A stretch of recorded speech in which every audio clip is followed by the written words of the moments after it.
आपने वो दोहा सुना होगा, चौपाई सुनी होगी, वही है वही जो राम रचना था।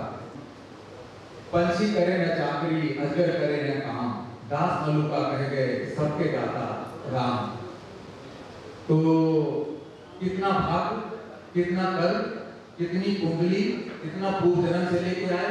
और ये जो आप मछली को दाने खिलाते हैं, कीड़ी को खिलाते हैं और कुत्ते को खिलाते हैं, ये उपाय ये कितने वैज्ञानिक हैं। इन सब ज्योतिष का जो वैज्ञानिक दृष्टिकोण है, इसको आपके बीच रखने के लिए मैं जीएसटी कमिश्नर दीप खरे जी को आमंत्रित कर रहा हूँ। मंच से बड़े सम्मान के शेख आरके सिंह साहब यहाँ बैठे हुए थे, देव चले गए। मैं उनका चालीस पास करना चाहता था, लेकिन ये एक सहयोग है, इस स्टेज पर आने के पहले मैं उनके चालीस पास नहीं करे।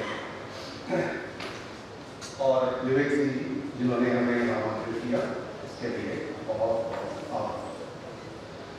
पहली चीज तो यह है कि ज्योतिष भाग्य प्रधान नहीं, ज्योतिष को ठीक कर, ये चीज दिमाग से निकाल देनी चाहिए कि ज्योतिष भाग्य प्रधान। अब मेरा जो टॉपिक है बेसिकली वो है भारतीय ज्योतिष कितना वैज्ञानिक है, यानी मुझे वैज्ञानिक एस्पेक्ट देते हुए बेसिकली ज्योतिष को आप मानते क्या है?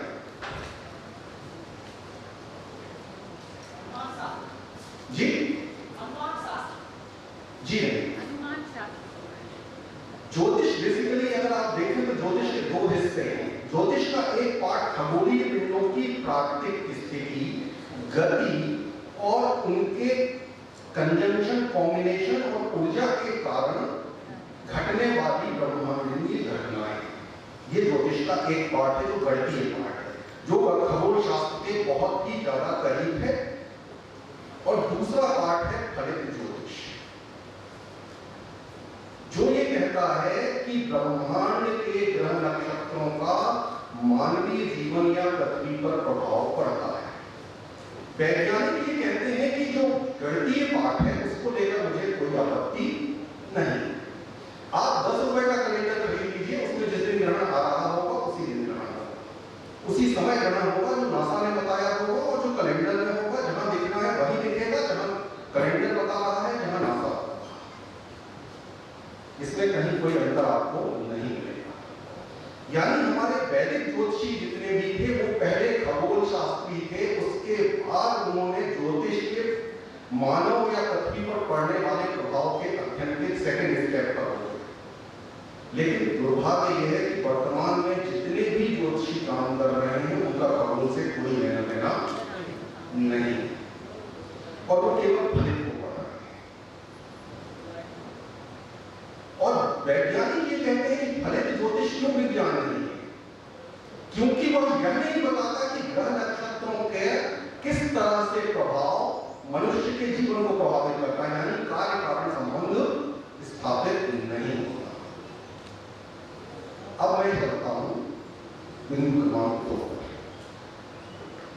वास्तव में वैदिक ज्योतिष में 9 ग्रहों की बात है अपने यहाँ, ठीक है, सभी को मालूम होंगे, वैसा मैं मान के चल रहा हूं। वेस्टर्न ज्योतिष में 11 ग्रहों की बात है, विज्ञान 8 ग्रहों की बात कर रहा है। तो वैदिक ज्योतिष के 9 में से 5 ग्रहों को विज्ञान ने भी ग्रह माना है। वेस्टर्न ज्योतिष के 11 ग्रहों में से भी 7 ग्रहों को विज्ञान ने ग्रह माना है। अब बचे राहु केतु को। राहु केतु को वैज्ञानिक या विज्ञान या खगोल शास्त्र कहता है ये लूनर नोड है, उनके अस्तित्व को इनकार नहीं करता, और ज्योतिष उन्हें छाया करता है। लूनर नोड जो बनते हैं वो पृथ्वी के परिभ्रमण काल और चंद्रमा के परिभ्रमण काल के जो कटान बिंदु है, जैसे चॉकलेट के तरफ की 2 गांठें, वो है। और विज्ञान ये कहता है कि जहां भी 2 बल टकराते हैं उनसे उत्पन्न होने वाला तीसरा बल उन 2 बलों से ज्यादा शक्तिशाली होता है। इसलिए राहु केतु पृथ्वी का गुरुत्वाकर्षण प्लस चंद्रमा का गुरुत्वाकर्षण के टकराव के कारण उत्पन्न होने वाला बल है, जो मानव जीवन पर बहुत ज्यादा मानसिक रूप से प्रभाव डालता है।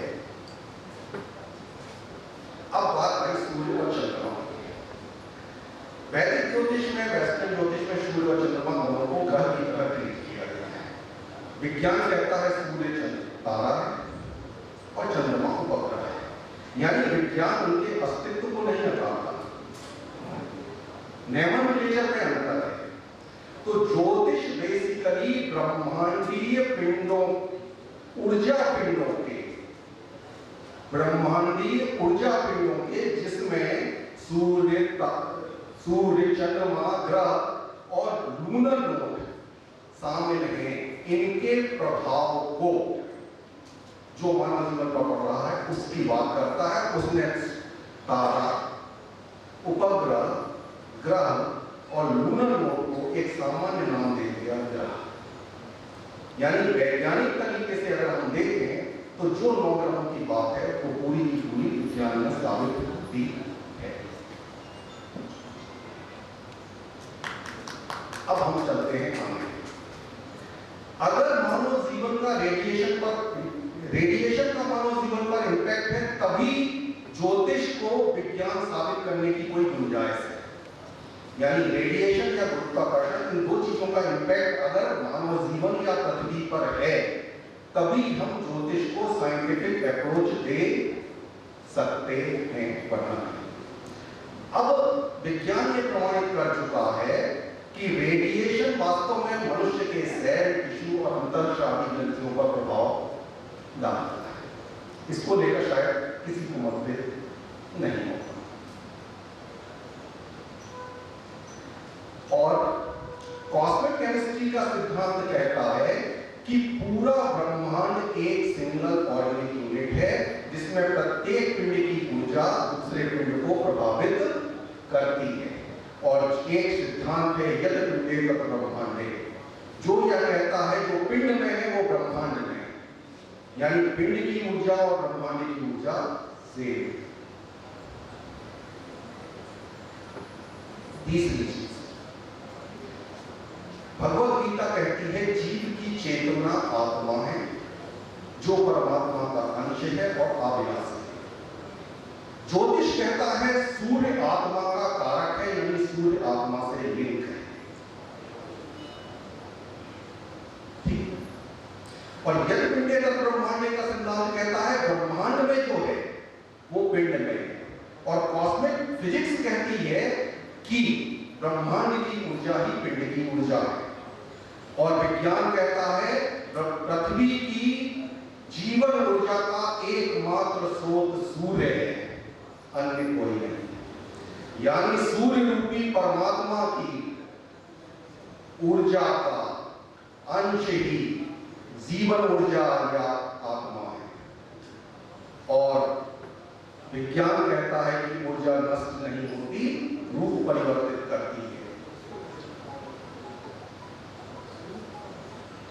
जिससे ये स्पष्ट है कि सूर्य रूपी साक्षात परमात्मा की ऊर्जा का जो अंश है वही जीवन ऊर्जा है, वही चेतना है और वही आत्मा है। अब इसमें अगर आप न्यूटन के विकर्ण सिद्धांत को देखें, सभी ने प्रिज्म देखा होगा, सभी ने प्रिज्म से सनलाइट को गुजारा होगा, और सभी ने बैली नाला, हत्ती नाला याद किया होगा। उसमें कितने दिखते हैं? 7 रंग दिखते हैं। विष्णु पुराण में कहा गया है सूर्य के रथ में 7 होते हैं। और 2 स्पेक्ट्रम में जो नहीं दिखाई देते प्रिज्म में, एक है अल्ट्रावायलेट, दूसरा है इंफ्रारेड। अगर हम देखें, ये मान लें कि हम ग्रह की रेडिएशन यहां नहीं आ रहा है, कुछ नहीं आ रहा है, तो अगर हम बैली नाला, हत्ती नाला या स्पेक्ट्रम की बात करें तो उस स्पेक्ट्रम में डायरेक्टली या इनडायरेक्टली सभी ग्रहों के एनर्जी लेवल आ रहे हैं। और जहां पर अदृश्य स्पेक्ट्रम है उसमें अल्ट्रावायलेट राहु को रिप्रेजेंट करता है और इंफ्रारेड केतु को रिप्रेजेंट करता है। और अल्ट्रावायलेट ओजोन लेयर डाइल्यूट हो रही है, अल्ट्रावायलेट का लेवल बढ़ रहा है। राहु की जो एनर्जी होती है वो थोड़ी सी नेगेटिव होती है, रिलेशनशिप के लिए खराब होती है। तो जब से ओजोन लेयर पतली होना शुरू हुई, तब से रिश्तों में डाइवोर्स से लेके सारी चीजें बढ़ी हैं। और अगर किसी को डाटा उठा के देखना हो तो ये देख ले, सितंबर से लेके दिसंबर तक डाइवोर्स के केस जो कोई कोर्ट में फाइल होंगे उनकी संख्या सर्वाधिक होगी, क्योंकि ओजोन लेयर इस समय सबसे ज्यादा पतली होगी। तीसरी चीज इंफ्रारेड, अल्ट्रावायलेट विटामिन डी भी बना रही है, सभी को मालूम होगा। तीसरी चीज इंफ्रारेड, इंफ्रारेड केतु को रिप्रेजेंट करता है। हर व्यक्ति के हाथ में मोबाइल है, हर इलेक्ट्रॉनिक डिवाइस से इंफ्रारेड बढ़ रही है। वो ऊर्जा भी व्यक्ति के मानसिक स्टेटस को प्रभावित कर रही है। अब बेसिकली क्या है कि ग्रहों का जो रेडिएशन है वो व्यक्ति की इनबिल्ट पर्सनालिटी को बनाता है। इनबिल्ट पर्सनालिटी, मैं भाग्य की बात नहीं कर रहा हूं, इनबिल्ट पर्सनालिटी, ठीक है। अब आप लोग कुंडली को क्या मानते हैं? कुंडली को मानते क्या है?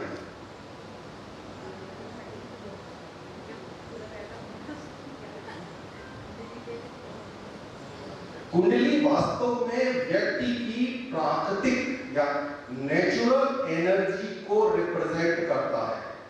नेचुरल एनर्जी को रिप्रेजेंट करता है और कुंडली का भाव उस एनर्जी का कार्य क्षेत्र है। और ग्रह नेचुरल एनर्जी का प्रतिनिधित्व करता है। ये है सारा।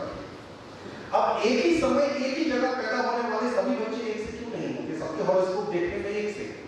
सारे लोग यहाँ आके कहते हैं कि वो तो नवमांश बदल गया होगा, दसमांश बदल गया होगा, ये बदल गया होगा, वो बदल गया होगा। ऐसा होता है तो क्यों होता है? सारे बच्चे एक से नहीं। ठीक है, जेनेटिक कोड है, अपनी जगह चल रहे हैं, इनबिल्ट पर्सनालिटी उससे मिल रही है, कुछ आईक्यू लेवल से मिल रही है, पर जो डेवलपमेंट के 9 माह का पीरियड है उसके रेडिएशन इंपैक्ट भी आ रहे हैं।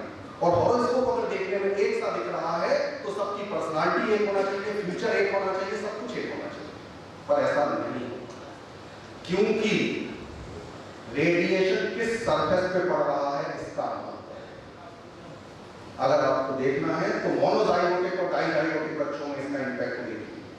मोनोजाइगोटिक बच्चों का डीएनए लगभग 99% तक सेम होता है, फिंगरप्रिंट सेम होता है, शक्लें सेम होती है, सब कुछ सेम होता है, तो उनकी पर्सनालिटी में भी 95% to 90% सिमिलरिटीज होती है।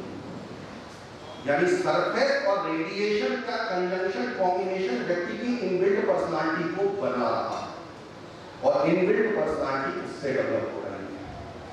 और डाइजाइगोटिक की स्थिति में डीएनए की स्थिति अलग है, सरफेस बदल गई, रेडिएशन का इफेक्ट बदल गया, तो वो सगे भाई बहनों की तरह हो जाती है।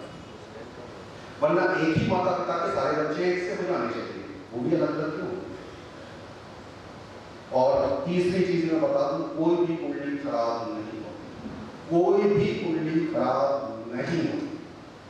हर कुंडली की एक स्पेसिफिक एनर्जी और फ्लो होता है।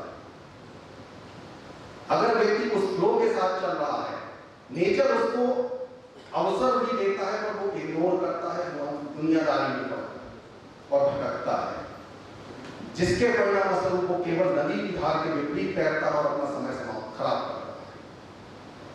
बहुत सारे लोगों को आपने देखा होगा 40 साल तक ये कर रहे, 50 साल तक वो कर रहे, उसके बाद किसी बिल्कुल नई लाइन में चलेगा और चमक गए। तीसरी चीज, ज्योतिष में सामान्यतः ज्योतिषी कहते हैं 6, 8 और 12 का द्वारा खराब होता है। 6, 8, 12 किसी भी ज्योतिषी से पूछिए, लेकिन 6, 8, 12 की जो एनर्जी होती है उसको सामान्यतः नेगेटिव एनर्जी मानते हैं लोग, लेकिन उस एनर्जी का ट्रांसफॉर्मेशन व्यक्ति को इतनी हाई देता है कि आप कल्पना नहीं कर सकते, बशर्ते वो एनर्जी का ट्रांसफॉर्मेशन करते हैं। सुनील सिंह जी बैठे हुए हैं, सामने बैठे हुए हैं, अगर इजाजत हो तो एक दो चीज बोल दूं। पहली चीज इनकी लग्न में गुरु बैठा है, 7th हाउस में शनि बैठा है और 4th हाउस में उच्चता मंगल बैठा है, 5th हाउस में राहु बैठा है, 2nd हाउस में सूर्य बुध और शुक्र बैठा है और 11वें घर में केतु बैठा है और 12वें घर में चंद्रमा बैठा है। बेसिकली इन्होंने जीवन में कोई भी बिजनेस यह सोचने शुरू नहीं किया होगा कि मुझे पैसा कमाना है, ये आगे नहीं हो, ये इनकी एनर्जी है। और आज अगर ये लक्ष्य तय कर लें कि हमें केवल पैसा कमाना है, दूसरों के रोजगार से लेना देना नहीं, दूसरों के हित से लेना देना नहीं, इनका बिजनेस 2 साल में ये खुद देख सकते हैं कि क्या स्थिति हो, क्योंकि इनकी कुंडली की एनर्जी शनि गुरु कंजंक्शन में है, मंगल 4th हाउस में। हमेशा ऐसे निर्णय लेंगे जिनको लेने से लोग कतराएंगे, जिन ऑप्शन को कोई ऑप्ट नहीं करेगा वो ये ऑप्ट करेंगे, और तत्काल कभी भी कोई ऑप्शन आएगा ये बगैर सोचे उसकी तरफ आगे बढ़ेंगे, बहुत कैलकुलेशन नहीं करेंगे, अगर गलत हो तो बता दीजिएगा। और आपने कहा मैडम के आने के बाद बात करते हैं, 7th हाउस का लॉर्ड मंगल उच्च का होकर 4th हाउस में बैठा है, जिसका सीधा सीधा एनर्जी कलेक्शन 10th हाउस से जो कर्म भाव, वो आपके कर्म और प्रोफेशन को सीधे बूस्ट कर रहा है। आप जिस दिन ये सोच रहे कि आपसे कोई पैसा मांगने आए, कोई भंडारा बंद करके आपको ये लगे कि हम बैंक में जमा कर दें, आप अगले दिन देख लीजिए आपको कितना नुकसान है। ये नेचुरल फ्लो ऑफ एनर्जी करके देख लीजिए, मतलब करके देख लीजिए, नहीं करके देखिए, मैं खुलेआम कह रहा हूं करके देखिए। और बता दूं, अगर कोई मोनोजाइगोट के बच्चे हैं तो उनके बीमार होने में 1 हफ्ते के अंदर एक बीमार होगा तो दूसरा बीमार होगा, उनकी डेथ में 3 दिन से 3 साल का अंतर होगा, इससे ज्यादा नहीं। और दुर्भाग्य है कि कल हमारे पास 2 लोग बैठे थे, शाम की बात है, उन्होंने 2 मोनोजाइगोट की बात की, एक का अंतिम संस्कार करके घर पहुंचे, दूसरा खत्म, 2 कल की बात है। तो बेसिकली सारा खेल एनर्जी का है, कोई घर खराब नहीं है। और बता दो, किसी कर्मकांड से कुछ नहीं बदलता, किसी टोटके से कुछ नहीं बदलता, वास्तव में आपका विश्वास जिस चीज पे हो उससे आपकी एनर्जी कन्वर्ट हो जाती है। आप पत्थर को भगवान मान लेते हैं, आपकी एनर्जी कन्वर्ट हो जाती है। सारा खेल आपके इस दिमाग की एनर्जी का है। आप सामने वाले से वो लिखवा सकते हैं जो आप चाहते हैं, बसाते आपका कंसंट्रेशन लेवल से लेके एनर्जी लेवल का फोकस 100% एक जगह के लिए। इसीलिए ऐसे इनकी कहानी है, तो इनके में जो है शून्य से शिखर, तो हमेशा जब नेगेटिव एनर्जी ट्रांसफॉर्म होती है तो पेट्रोल आपके पास है, आप घर भी जला सकते हैं, गाड़ी भी चला सकते हैं। विंड एनर्जी है, आप विंड एनर्जी को इलेक्ट्रिक एनर्जी में कन्वर्ट कर सकते हैं, इलेक्ट्रिक एनर्जी से आप हीटर भी जला सकते हैं और म्यूजिक सिस्टम भी चला सकते हैं। आपको अपने अंदर नेचुरल रूप से 6 सेंस के थ्रू जो अवसर मिलते हैं उनको आपको पहचानना होगा। सारा सिद्धांत और ज्योतिषी स्वयं सबसे कम ज्योतिष पे भरोसा करता है, दुनिया की कुंडली भरे देगी, ये मैं बता देगा। ये मैं स्पष्ट बता रहा हूं, क्योंकि मेरा अनुभव ये है कि जब भी मैं जहां स्पीच देने गया बड़े से बड़े ज्योतिषी कुंडली लेके आ रहे, यानी मेरा अपने पे भरोसा नहीं। तो अपनी एनर्जी को पहचानिए, ट्रांसफॉर्म करिए, आगे बढ़िए। और ज्योतिष बिल्कुल भी भाग्यवादी नहीं है, बस ज्योतिष में केवल और केवल खेल इतना है कि किसी को 80% कर्म करके 100% रिजल्ट मिलता है, किसी को 200% कर्म करके 100% रिजल्ट मिलता है। अंतर इतना। और ट्रांसफॉर्मेशन जादू नहीं है, ट्रांसफॉर्मेशन प्रोसेस है। उस प्रोसेस को एडॉप्ट करने के लिए आपको धैर्य बना के रखना होगा। मेरे पास लोग आते हैं, कोई ये नहीं सुनना चाहता जो मैं आज बोल रहा हूं। सब कहते गाड़ी मिल जाएगी, पैसा मिल जाएगा, नौकरी मिल जाएगी, ये मिल जाएगा, वो मिल जाएगा। उनको कहो कि ट्रांसफॉर्मेशन के लिए करो, वो पेशेंस नहीं है किसी के पास। और ट्रांसफॉर्मेशन उसको करना है, किसी पंडित के माला घुमाने से ट्रांसफॉर्मेशन नहीं होगा। और मैं अगर कोई उपाय बता रहा हूं तो केवल इसलिए क्योंकि अगर वो विश्वास कर रहा है तो उसका मेंटल लेवल से लेके हर चीज उस हिसाब से एक्टिवेट हो जाएगा, जिससे उसको परिणाम प्राप्त हो। ये है ज्योतिष। Thank you. सर एक दो चीजें आपसे दर्शकों की ओर से पूछ लूं। प्रश्न जो दर्शक चलेंगे तो बहुत ऐसा सब्जेक्ट है कि हर आदमी पूछना चाहेगा, बस एक दो चीज का जवाब दीजिए। मैंने ज्योतिष क्यों सीखा ये बताओ। ये सामने आवाज आ रही है? मैंने ज्योतिष इसलिए सीखा क्योंकि जितने ज्योतिषी थे मेरी कुंडली को बहुत खराब था और कोई भी कुंडली खराब नहीं होती। हाँ, कुंडली में 66% चीजें बिल्कुल और बिल्कुल 100% आपके हाथ में। 33% चीजें जो है वो निर्धारित है। जन्म, मृत्यु, बीमारी, बच्चे और पत्नी, बाकी सब आपके हाथ में। अब इसमें भी ज्योतिष में एक सिद्धांत होता है essential, semi essential, non essential, यानी चल स्थिर स्वभाव। एसेंशियल यही 5 चीजें हैं जो मैंने अभी गिनाई। सेमी एसेंशियल वो चीजें हैं जो ईश्वरीय आराधना प्लस आपके कर्म यानी आस्था, नेचर में आस्था। मैं कर्मकांडी वाली बात नहीं कर रहा हूं। नेचर, प्रकृति, उसमें आस्था और आपके कर्म मिलकर सेमी एसेंशियल चीजों को बदल देंगे और नॉन एसेंशियल चीजें केवल और केवल आपका कर्म बदलने में सक्षम है। यानी 66% चीजें 100% आपके हाथ में है। केवल आपका अपना जन्म, मृत्यु, बीमारी, बच्चे और पत्नी आपके हिसाब से आए ये जरूरी नहीं है। लेकिन दाम्पत्य का सुख नियंत्रित करना आपके हाथ में है, पत्नी निर्धारित करना नहीं या पति निर्धारित करना नहीं। Thank you sir, thank you very much. मैं इस सेशन को बड़ा रखना चाहता था। देवी ने कौन सा ऐसा कर्म किया है कि वो मुख्यमंत्री बन गए? उनका कर्म ये था कि वो लाभ देवी की पत्नी। इसको कर्म कहीं या भाग कहें? अगर वो शादी नहीं हुई होती तो कर्म नहीं। अच्छा, मैं एक दूसरा एग्जाम्पल, इसको कहते हैं ज्योतिष में इंटरलिंक डेस्टिनी थ्योरी। ठीक है, अगर मुझे किसी भी माता पिता के सेकंड इशू को देखना है कि वो बेटा होगा या बेटी होगी, तो हमें माता पिता की कुंडली से पता नहीं चलेगा। जो उनका फर्स्ट इशू होगा उसकी कुंडली ये बता देगी कि नेक्स्ट आने वाला इशू बेटा होगा या बेटी।